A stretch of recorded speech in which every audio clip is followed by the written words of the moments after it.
independence of the United States of Biafra, comprising 40 confederating states.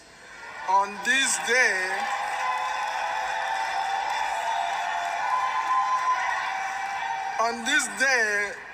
November 29, 2024.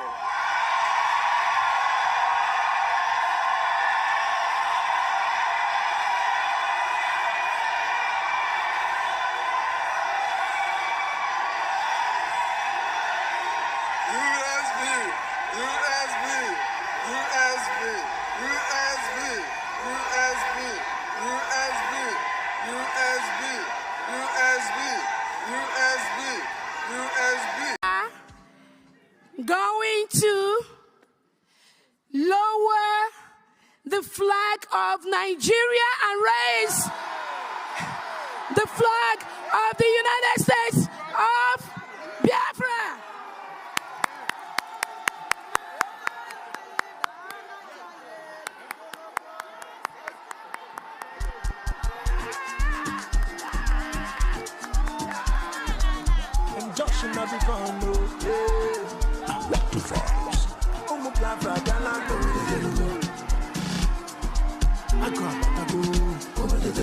Vows. That's all. Like rapture, we dey take place. We tell you the one you know the look there. That's all. Everybody can nnamdikanu, Memount. Odegu wagi dike Simon Ekpa. Memount. And yeah.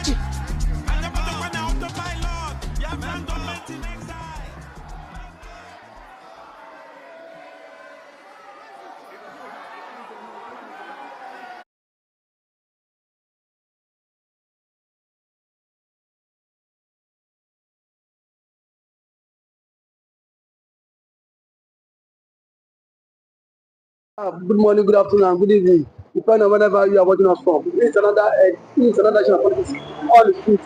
You can subscribe to our channel, like our videos, share, comment for more political discourse. Yes, Mazi, yesterday we saw the BiAFRA restoration. It was restored in Finland, and that has teared down Ohanaeze Ndigbo group yesterday. Some said they support of the BiAFRA restoration, and while some kicked against the BiAFRA restoration. The governor of Enugu State, Peter, said he will fly to Finland to testify against Simon Ekpa. Comes May. In May, against the atrocities he has committed to the people of Enugu. Mazi, how can you react to this, sir?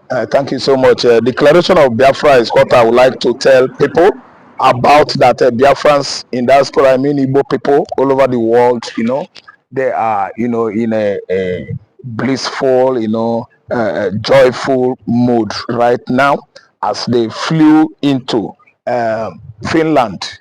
That's Gene Sibelos Square in Finland was the venue as of yesterday, and it still remains the venue today. Today is Saturday, tomorrow is Sunday, and the declaration will finish on Monday. Listen good. The declaration was successful, only that Simon Ekpa, I think, was missing in action. Why? Because he has not been yet cleared by Finnish government. You know, of course, that Finnish law works better than any other country, even in Europe. They are the most advanced country. They have the best human rights record, in Europe. So that's why they follow due process. Ekpa already has been arrested or apprehended. That's why America questioned Finland, their reputation. They were actually known in the past as one of the best countries in the world that has good human rights record. Why did Finland in the first place arrest Ekpa? It wasn't right. They should have at least known that the young man was agitating for self-determination. It was his right.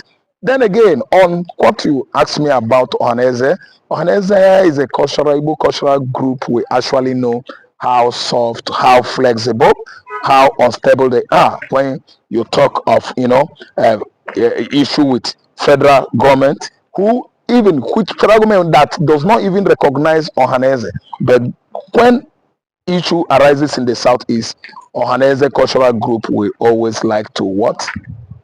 Collect money. They would like to be bribed. So anytime federal government tip them up, they will always start singing another tune. You can see, as you could see, there are some fashion that actually embraced Biafra restoration, and there are some among those Ohanaeze, fashions that kicked against it. That will tell you how divisible all these old men that have been holding Nigeria people, Biafran people, Igbo people hostage over the years because of their Fulani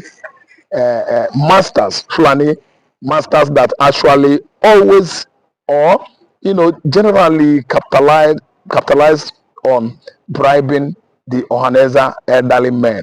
They have collected money. I mean, those ones that they kick against it, they have collected money. They have been bribed. That's why they are saying all that they are saying. But I want to tell you that our generation,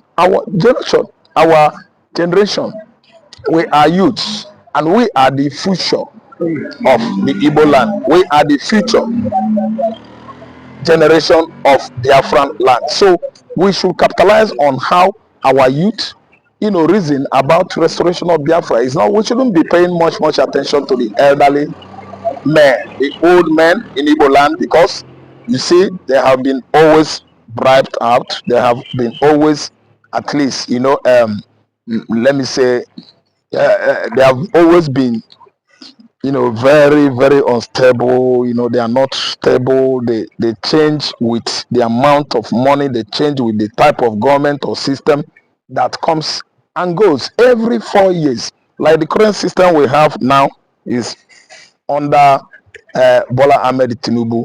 If you see the game the man is playing, we actually find out that his money game, what he does actually is to bribe, give money, buy. If he can give money to INEC umpire, and if he contests with a tree, an election with a tree can win.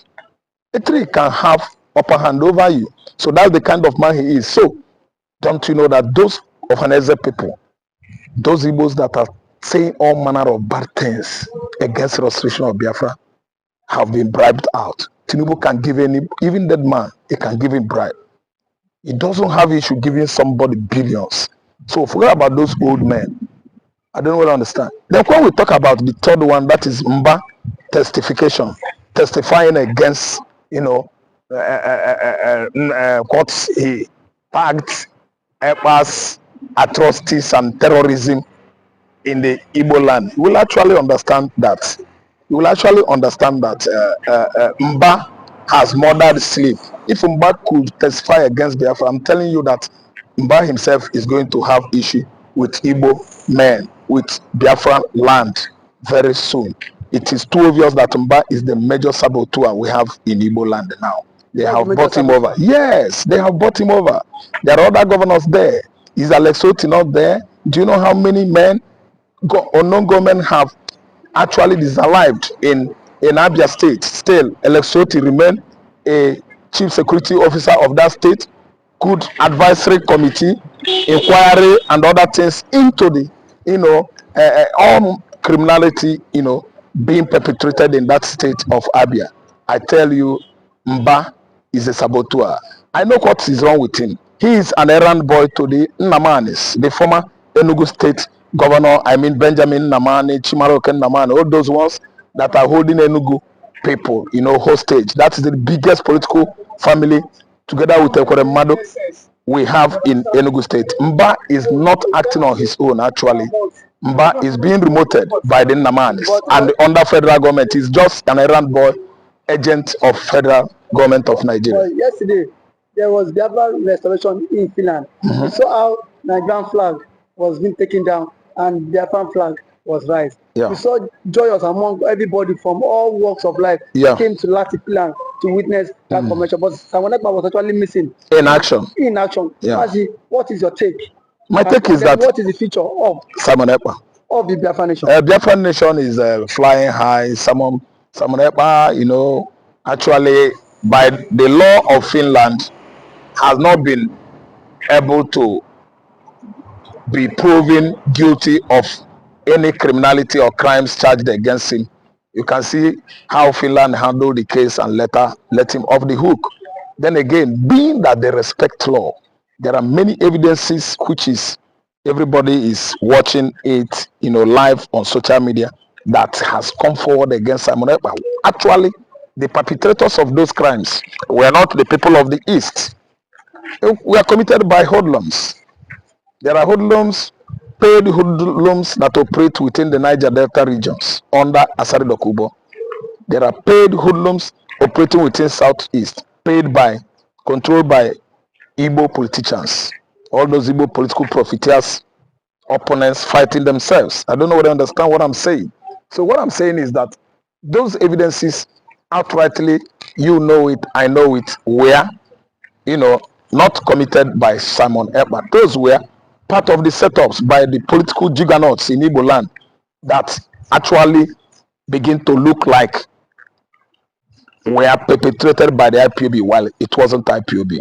In a struggle like this, hoodlums, miscreants can just spring up from any angle and start committing all manners of, bloody criminalities. So what I'm trying to say is that the hope, the future of Biafra is quite strong, very, very strong, very, very, full of benevolence, full of, joy, full of breakthrough and prosperity. With Biafran declaration, we've seen it actually that it is being very, very substantiated that Biafra is gone. It is so substantiated. Yeah, substantiated that Biafra is gone. Yes, substantiated. So, you can feel it. So, lastly, what is your joy that despite all this year, the Biafra has come at last? Yeah, the referendum in Finland. After that, you will see a returning home of Biafra government in exile. It is going to take, gradual process with the help of United Nations. The United Nations is who can actually give demarcations, or you call it borders, boundary between Biafra and Nigeria. So it is a very, very slow process. Let me use the word gradual process. It is not by force. You can't start fighting or killing people. They will take over Igbo land. Biafran government will take over the Biafran region gradually as it is embedded on United Nations Charter, United Nations Constitution. There is law. There are laws and regulations within United Nations organization. It is not by fighting.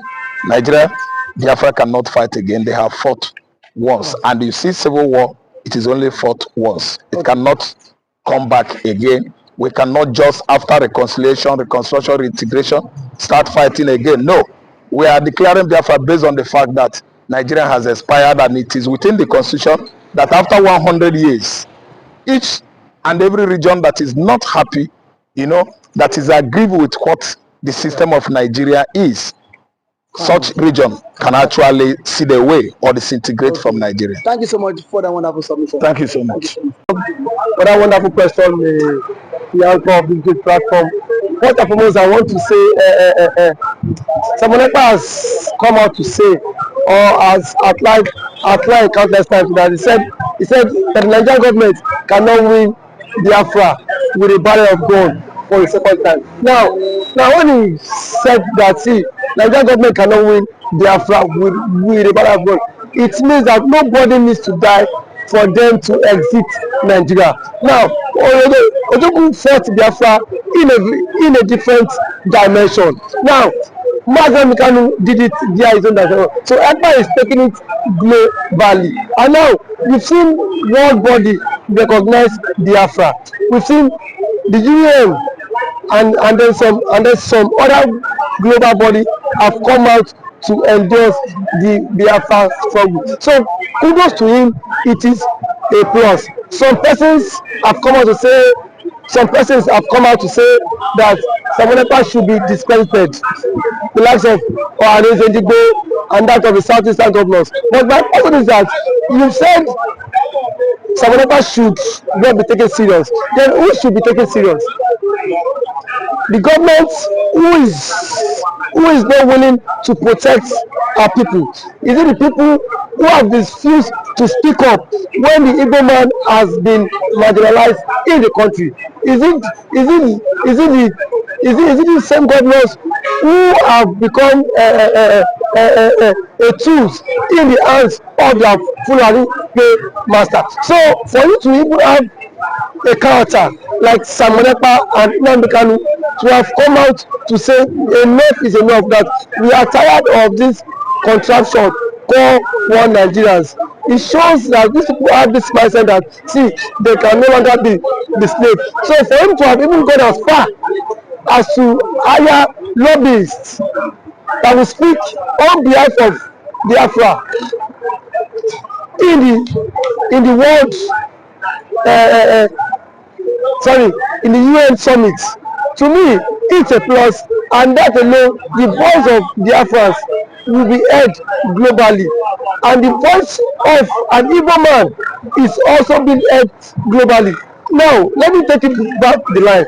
When Southern Sudan and South Sudan wanted parted ways, nobody killed each other, nobody go through the route of violence. It was done amicably. So Simon Ekpa is doing it amicably for him to convince world leaders that this thing is possible, and why the government of the day, the present government of Nigeria, are not seeing it that way.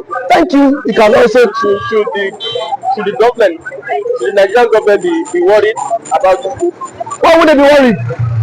The same people have sent assassins to kill Simon Ekpa. Now only he has escaped. So see, one thing about it is that the government of the day, they are panicking. There's panic. You know what it is now? So a particular tribe, or a major tribe, to exit your country.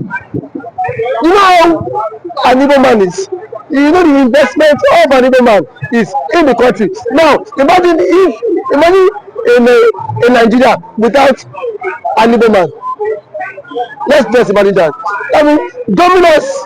That means the Hausa man would now dominate virtually every government parastatals in Nigeria. So now the reason why the Igbo man is still believe that's in Nigeria is because the Igbo man is still in the contraption called Nigeria. But eventually, if the Igbo man leaves, my brother, the Yoruba man will know the true meaning of Nigeria, and then we now know who owns Nigeria. Just like what Angwabula said, he said they are not scared of the Igbos parting, exiting Nigerians. That was what he said. He said they are not scared. Indirectly, that means the other tribe would not have sense of belonging in the country, and we know it. We know it. I know it too. And every man now has the spirit of dominance. You cannot dominate him. If a Fulani man has the spirit of dominance, for you to dominate him, it will take ages. In every population, you cannot dominate them. So one thing is that people have foreseen this whole thing. That was why he championed this BiAFRA struggle. And now, gradually, it is now becoming a reality in this contraction called Nigeria. Now, there are some Igbo men are even tired of the system called Nigeria, just because they feel their brother is still in president. My brother, I can bet you, come 2027, the Yorubas will be championing the Republic more than the Igbo man. I can bet you that. That I am very certain of. Yes, we will championing because it is certain when their president, when their brother is being kicked away from the presidency, already there is a plot, and which he himself cannot escape. The president himself knows that there is a plot, and then the big shots in the north are forming alliance. You know it. RFI, a powerful influence in the north, is not in the league. Sorry, is not in good terms with the president. And now nobody can take that factor. What RFI did. Ohaneze that made President Tinubu emerge as the president via his own influence. And then we have also the likes of Ango Ambulai, which is the chairman of the Northern Order Forum. He said post-election that the Northern Order supported Tinubu, but from 2027, Tinubu will not get their support. So what does that mean? Now so now if the average Northern person is not given the vote, now where will they get the vote? It just come by 2027. The same thing the Govs have tagged the votes for. Now they will be the mastermind of it, because I can bet you by 2027 Yoruba will stop. And that's the slogan that will continue the trend, is that we are tired of the country, we want to follow the suit of the government and exit the country. And then the government now will not take them, tag them for being unserious, because now that the government is championing for the exit, we are saying the government is not serious. There are claims that the government is not serious, but I can bet you when the system will not catch up with you, then you will know why the government has been championing to exit. Thank you for always coming.